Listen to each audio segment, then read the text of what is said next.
जय जगन्नाथ आपण मानक प्रज्योति स्वाल को स्वागतम।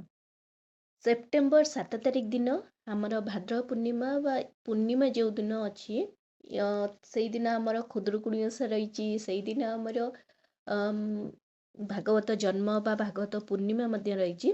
तो से दिन आमर चंद्रग्रहण लगुच यही ग्रहण टी टोटाल भारत को लगे। तो मु तो ग्रहण केतले लगुच कौन कर सबू पूर्व वीडियो अपलोड कर देची। तो ये वीडियो रे आपण माने जदि चाहूचंती माने ग्रहण पर जो स्नान करिवे कि अर्घ्य दान करिवे कि कौनसी प्रकार दान करिवे तांकर जदि कौनसी मंत्र जानिया को चाहूचंती मु आपन को शूट करी देखे दोची खड़ीरत्न पंजिकारु।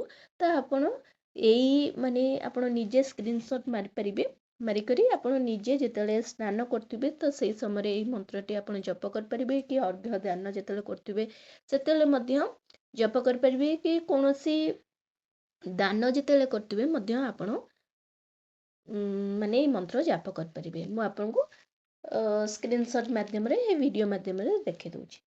तो यही वीडियो रे हमें आउ कौन जानिबा देखंतु ग्रहण तो लागिबो। तो ग्रहण रे बहुत महिला मानकर ता सहित बहुत लोक मानकर माने प्रश्न थाए जे कौन माने केउ जिनिस मारा ही जाई थाए।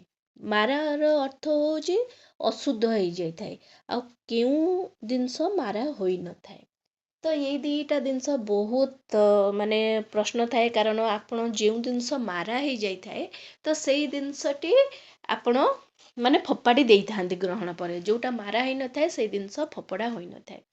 चंद्रग्रहण समय पुराण माने पुरातन शास्त्र पुराण एवं ग्रहण संबंधी लोक कथार किछि नियम देखा जाइछि। सेथिरु मुख्यतः केउ जिनस मारा होई थाए आउ जेउ जिनस मारा होई थाए से जिनस द्वितीय थर ग्रहण परे फपड़ा दिया जाई थाए नहले हमर ग्रहण परे सेटा व्यवहार योग्य होई न थाए। सेई जिनस गुडाक होछि देखंतु खाद्य पदार्थ ग्रहण समय रे ठीक अछि। ग्रहण दिन माने रविवार दिन जो पड़ुछि तो रविवार दिन आपण सखाळे करंतु माने तो बारटा पर आपण करिबेनी 12:57 पर किंतु आपण जदि सखाळे जे कोनोसी खाद्य करूचंती सेई रंधा खाद्य ठीक अछि।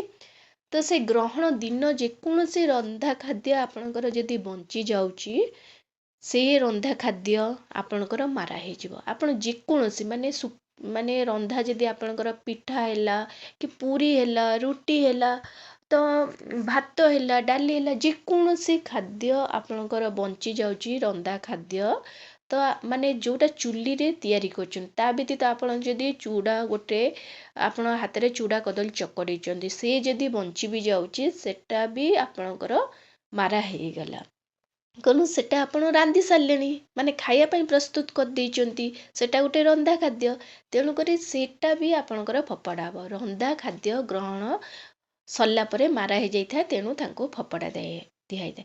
ता सहित फल फलर अर्थात होची गोटा फल नुहे जदि आपण गोटे माने सेई दिन आपण गोटे फल काटिचंती कि पूर्वरु किछि फल काटी करी मध्य रखिचंती कटा फल मध्य मारा हो जाई थाए। पानी आपण पूर्वरु रखंतु कि सेई दिन रखंतु माने विशेष करी पीबा पानी कि आपण जो पानी माने गाधिया पाई भी यूज करचंती से पानी जदि आपण कोटी बाल्टी रे रखुचंती ऊपर तो सेटा रखुचंती माने टाकी रे सेटा दूरर कथा जेउटा आपण बाल्टी घर भितर रहउची से पानीटा मध्ये आपणकर अशुद्ध होइता कि पीबा पानी आपणकर अशुद्ध हो जाय थाए। क्षीर क्षीर माने अर्थात आपणकर सिजा क्षीर आपणकर अशुद्ध हो जाय थाए। डाली आपणकर रंधा डाली हैला कि रंधा संतुला भजा ए सबू आपणकर मारा हो जाय थाए।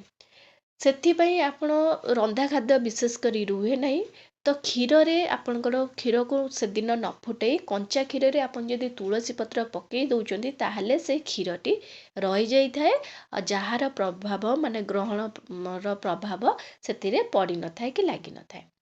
ता सहित आपण जो जल व्यवहार करिवे से जल तो मारा हो जाई थाए तेणु माने आपण को करिवे से जल रे जदि तुलसी पत्र पकई दउचंती ताहले आपण पीबा पाई सेटा ठीक अछि किंतु आपण चेष्टा करिवे ग्रहण सरीबा परे से जल को फपाड़ी देबे।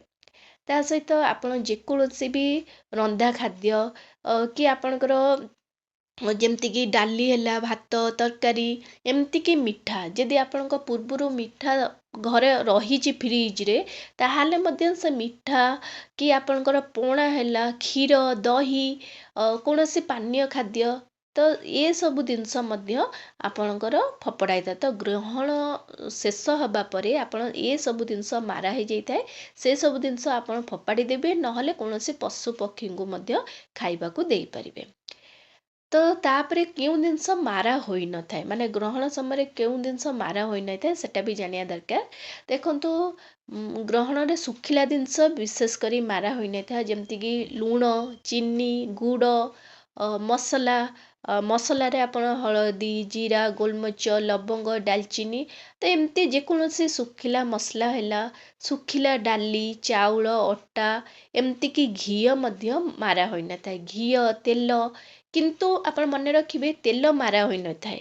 କିନ୍ତୁ ଆପଣ ଧରକ ଗୋଟେ ତେଲ ରାନ୍ଧି କରି ରଖିଛନ୍ତି, ମାନେ ଦେଖନ୍ତୁ ଭଜିଆଟା ଆପଣ କରିଛନ୍ତି, ତେଲ ଅଧିକା ହେଇଗଲା, କଢ଼ାରେ ଅଛି, ତାହେଲେ ସେ ତେଲଟି ଆପଣଙ୍କ ମାରା ହେଇଗଲା। କି ଆପଣ ପକୁଡ଼ି ଛାଣିଛନ୍ତି, ସେଦିନ ନ ଛାଣନ୍ତୁ, ତା ପୂର୍ବ ଦିନ ଛାଣିଛନ୍ତି, କିନ୍ତୁ ସେ ତେଲଟା ଅଛି, ତାହେଲେ ସେ ତେଲଟା ଆପଣଙ୍କର ମାରା ହେଇଗଲା। ତ କିନ୍ତୁ ଆପଣ ଯଦି ନୂଆ ପ୍ୟାକେଟ୍ ତେଲ ରଖିଛନ୍ତି କି ଡବାରେ ଗୋଟେ ତେଲ ରଖିଛନ୍ତି, ଆଉ ଗ୍ରହଣ ଯେତେ ଲାଗୁଛି ସେ ତେଲଟିକୁ ଛୁଉଁନାହାନ୍ତି, ତାହେଲେ ସେ ତେଲଟି ଆପଣଙ୍କ ମାରା ହୁଏ ନାହିଁ। ତା ସହିତ ତୁଳସୀ ପତ୍ର, ବେଲପତ୍ର, କୁଶ ଘାସ, ଏସବୁ ଜିନିଷ ମଧ୍ୟ ମାନେ ଆପଣଙ୍କର ମାରା ହୁଏ ନାହିଁ। ତା ସହିତ ଆପଣ ଧାତୁ ଭିତରେ ସୁନା, ଚାନ୍ଦି, ତମ୍ବା, ପିତ୍ତଳ, ତ ଏସବୁ ଜିନିଷରେ ଆପଣ ଯଦି ପାଣି ପସେଇକିନା ରଖୁଛନ୍ତି ଆଉ ସେଥିରେ ତୁଳସୀ ପତ୍ର ମଧ୍ୟ ପକେଇ ଦେଉଛନ୍ତି, ତାହେଲେ ମଧ୍ୟ ଏସବୁ ଜିନିଷ ଆପଣଙ୍କର ମାରା ହୁଏ ନାହିଁ।